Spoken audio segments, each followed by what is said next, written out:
Welcome, everybody. It's Casting for Two. This is episode number 65 with your host, Chris. I am he who is that guy who puts on a weekly show. That's me. That's who I am. First order of business before I introduce the guest. I recently kind of caved in, got pressured, from nobody but myself, and I started a Instagram account for the podcast, only for the podcast. I just figured I don't have a Facebook page for the podcast. I don't really need one, don't really care about one for the podcast. So I went ahead and started one for the podcast, and Instagram, at least, put it out there. So you can find that, and also my Twitter, which is, they're both at Casting for Two. So, yeah. So go and friend me or follow me, whatever you guys want. It's your choice. I don't want you to feel pressured into doing anything you don't want to. I just want to throw that out there, okay? So don't feel pressured. I don't know why I went slow all of a sudden. But you know what? I think we should get into my guest today, okay? My guest today is, she is a very talented dancer, ballet dancer. I was very excited to talk to somebody in ballet because this is a first for me. So right now she is the founder of the Barak Ballet Dance Company. I have none other than Melissa Barak. Ugh, so horrible. I'm sorry, Melissa. But you know what? I'm done talking. Let's just get into this episode, all right? So, Chris, can you please cue the music? Pretty please. Thank you very much.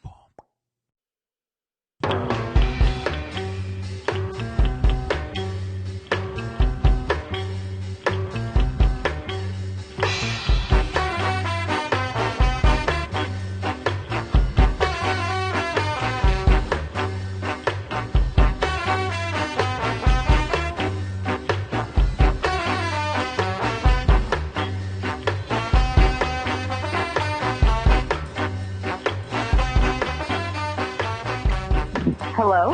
Hello, Melissa. Yes. Hi, it's Chris from Casting for Two. Hi, how are you? I'm good, and yourself? Pretty good. It's early in the morning for you. How's your? I'm assuming your day hasn't started yet. Yeah, I'm in the middle of breakfast, and I've been inundated with phone calls and text messages this morning. So. Oh, geez. Yeah. Well, what you eating for breakfast? Well, I just had a couple hard-boiled eggs Mm-hmm. and a couple chicken sausage links Mm-hmm. and some blueberries, and now I'm having licorice root tea. There we go. That's. I mean, I had granola in a V8, so that sounds a whole lot better than what I just had. Oh, your breakfast sounds pretty healthy. Well, it's the only thing around here, so. Funny. I know I've been drinking vegetable juice, the salt and stuff. Mm-hmm. I'm it's old people's beverage, but I'm literally finding myself having to drink vegetable juice on a regular basis now to feel balanced. Gotcha. Yeah. See, I mean, growing up as a kid, my mom would always give me V8, and so that I'm just used to it. But oh, that's good. But the thing that I got also used to is no sodium V8. Oh. So it tastes horrible. It's horrible tasting, but I got used to it. Wow. Yeah, no, I have to drink it with the salt. Yeah, no, I hear you. It just gives it flavor. So. Yeah. Yeah, but I buy the big old, jugs of it and just, all right, I'm good.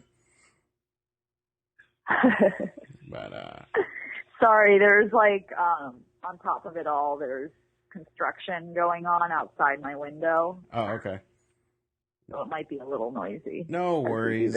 No worries. This is I'm a huge fan of natural things happening. So if it's somebody rings your doorbell and delivers a package, that's awesome because it's all real. It's all in the moment. So I'm okay with Okay, good. construction noise. Cool. But first thing, Melissa, I would like to. This is just like a casual chat show.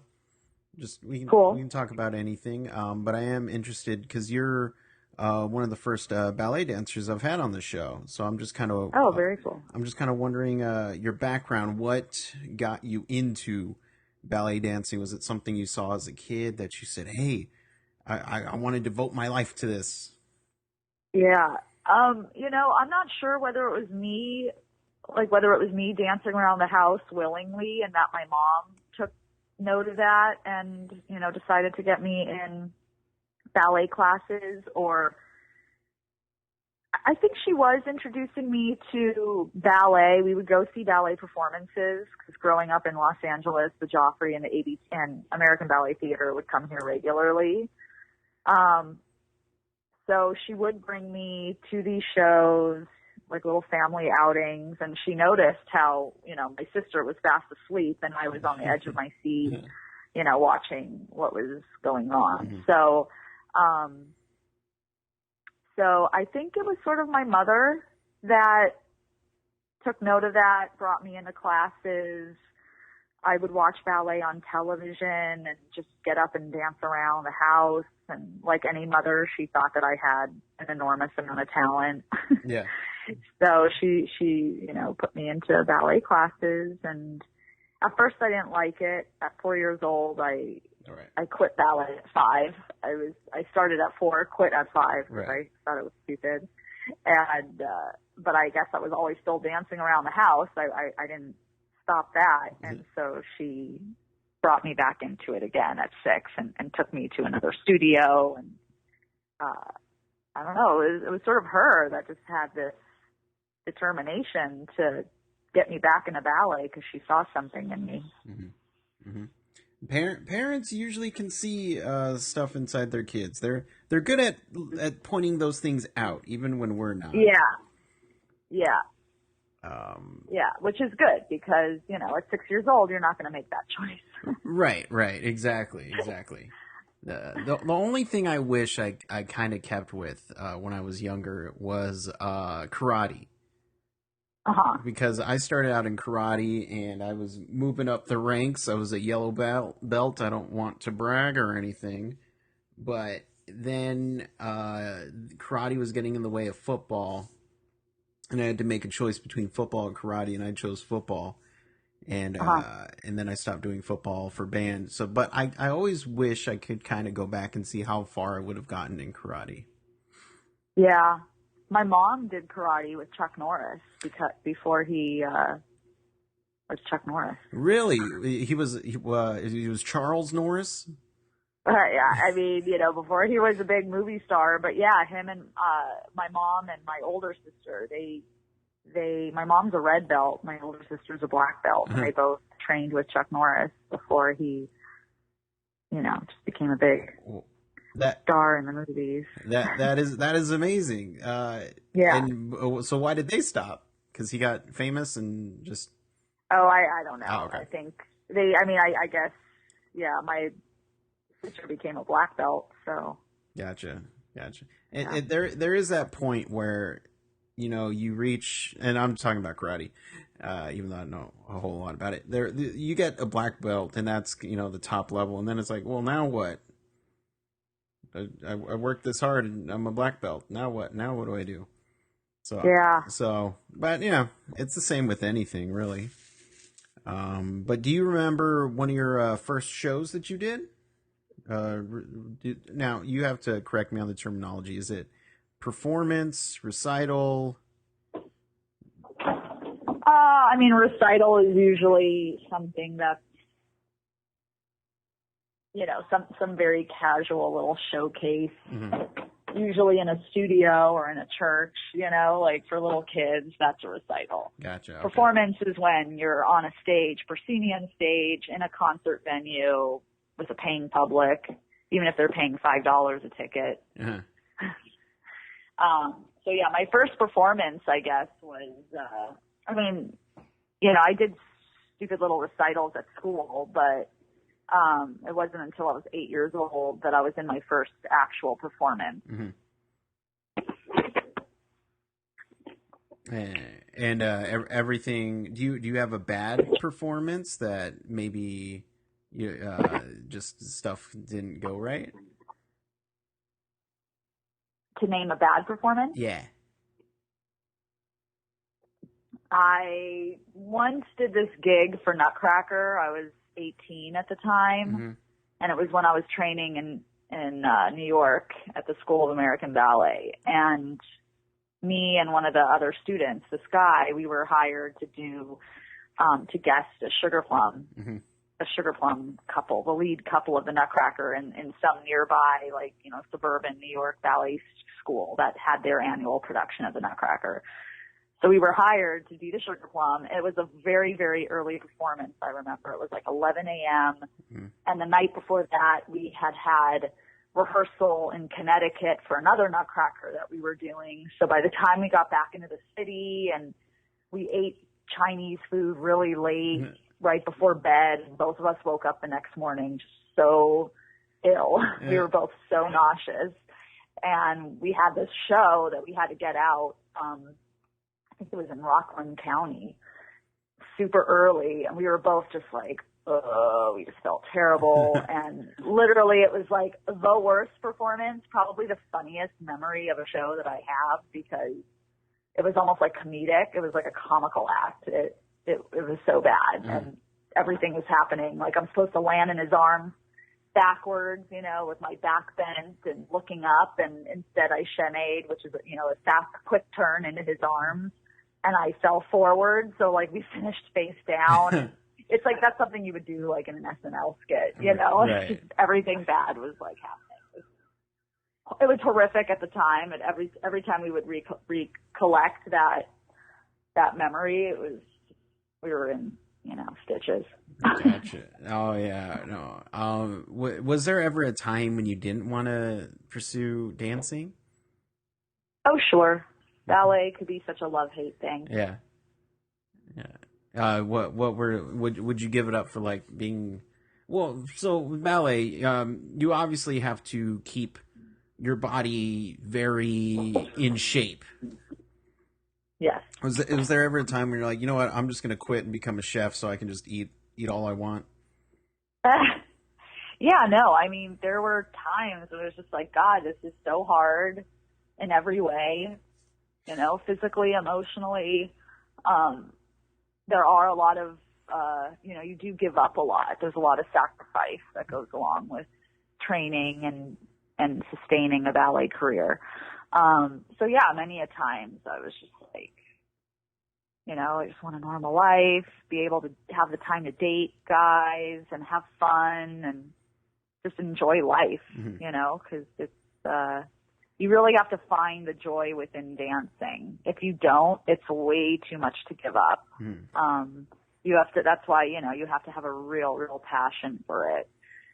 Not even just be good at it. It's not going to cut it. You have to absolutely love it and literally want to give up a lot that there is in order to have a ballet career. It's, and it's incredibly rewarding, if you can get there, if you've got the facility and the physical equipment and you're able to find balance mm-hmm. in a ballet career, then that's awesome, because it really is so rewarding and so special and unique. It's an experience like no other.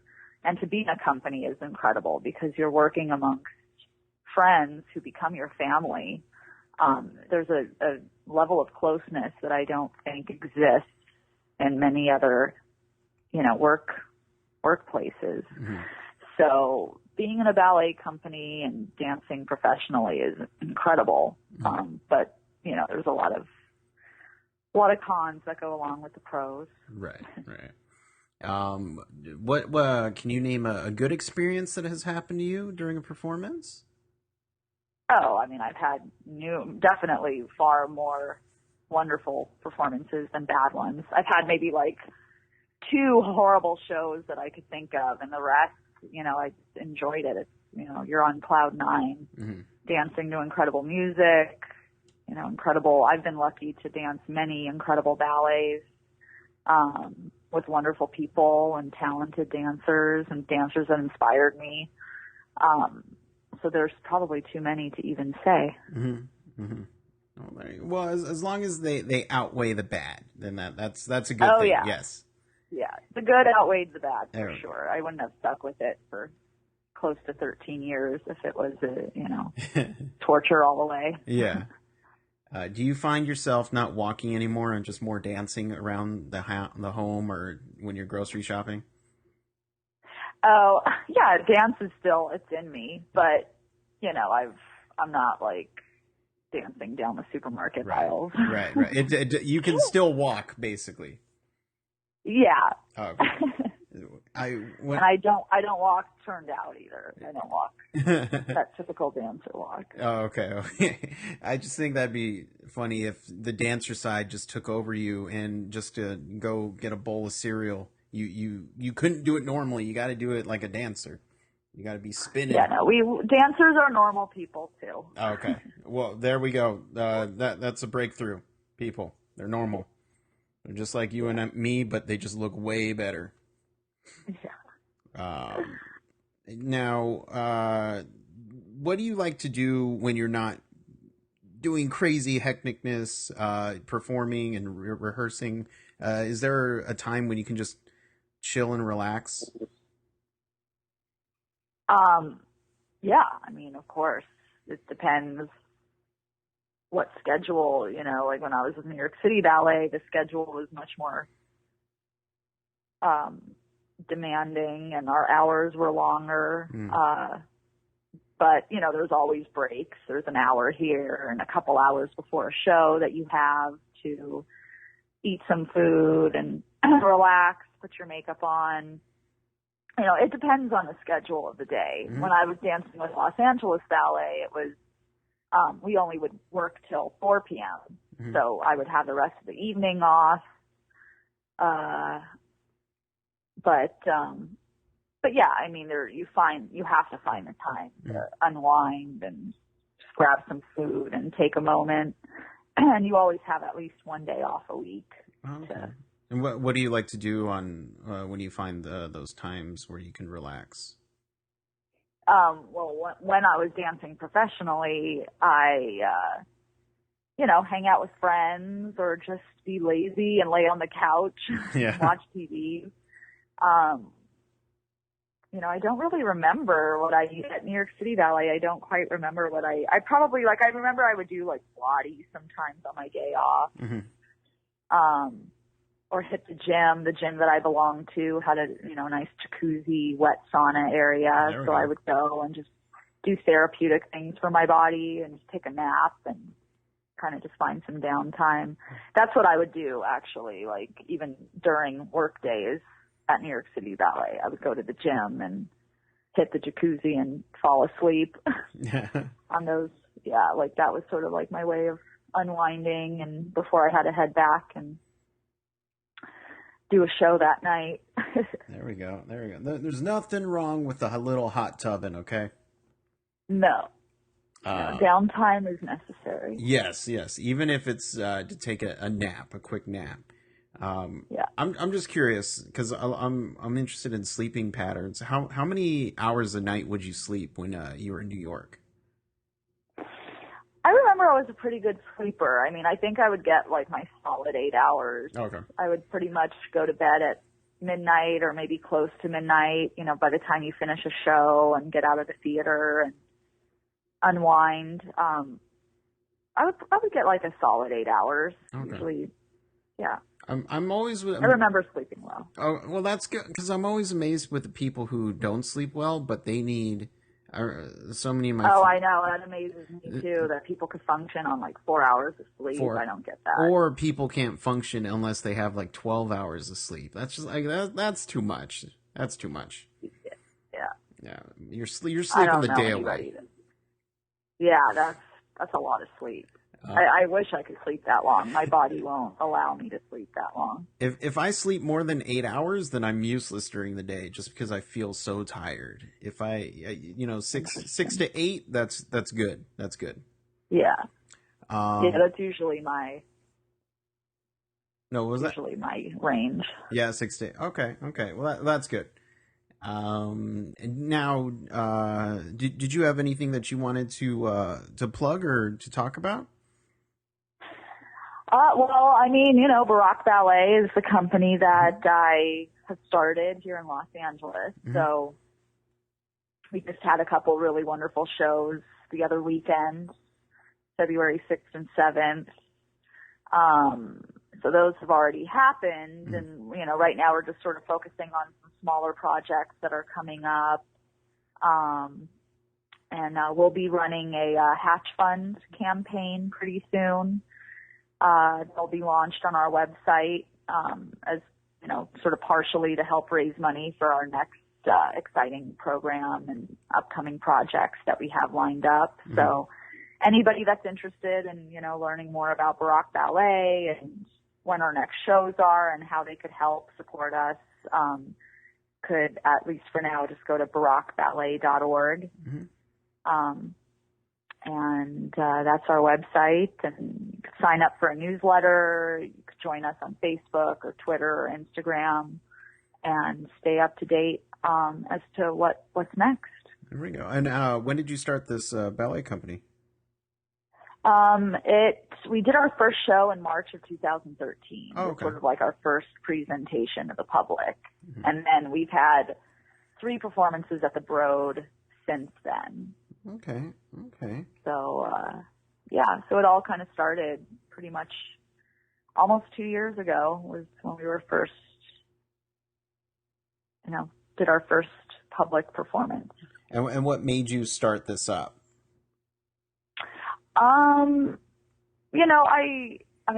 I love ballet. It's Mm-hmm. been in my life. It's part of who I am. And I've always felt that there was just a lot of strong feelings, philosophies, opinions that I had in terms of the kind of dance artists I wanted to see, and the kind of performances, the kind of energy I wanted to see out of a show. And, you go around, you see other people's work, and you see what you like, you see what you don't like, you see dancers that are getting ahead, and you wonder why, and then you look at other dancers who you think, or I think, are extremely talented, have something really interesting to say, and they're not really given the time of day or given a chance. And so it's nice to just be able to create a company where basically, what I think should be out there, mm-hmm. The kind of ballets I think people want to see and the kind of dancers people want to see perform, and sort of a place where dancers could be treated like mature artists and part of the collaborative process and not cookie cutter, mm-hmm. Sort of told what to do and take orders. Like, I want dancers who think, who are seasoned, who have their own voice to bring to a role or to to the choreography. And it's exciting for me. It's nice to be able to create that environment that hopefully we're bringing a little something new to the dance table. There we go. And that was barakballet.com? Barakballet.org. .org. Okay, right. So everyone go there, yeah. and keep track and stay up to date. Yeah, Barak, no C, not like Barack Obama. My last name. There we go, Barak. And well, Melissa, I'd like to thank you for taking time out of your breakfast to chat with me. Thank you. This was nice. and it was great too. I hope if something else comes up, please don't be a stranger. You can come on back anytime you want. Sounds good. But I'll let you get back to your day. Hopefully, it's not too busy. Yes. Yeah. Actually, today it just became pretty busy. Oh no, that's okay. Oh geez. All right. Well, don't forget to hot tub it. Okay. Yeah. Right. All right. Have a good day. You too. Bye. Bye-bye.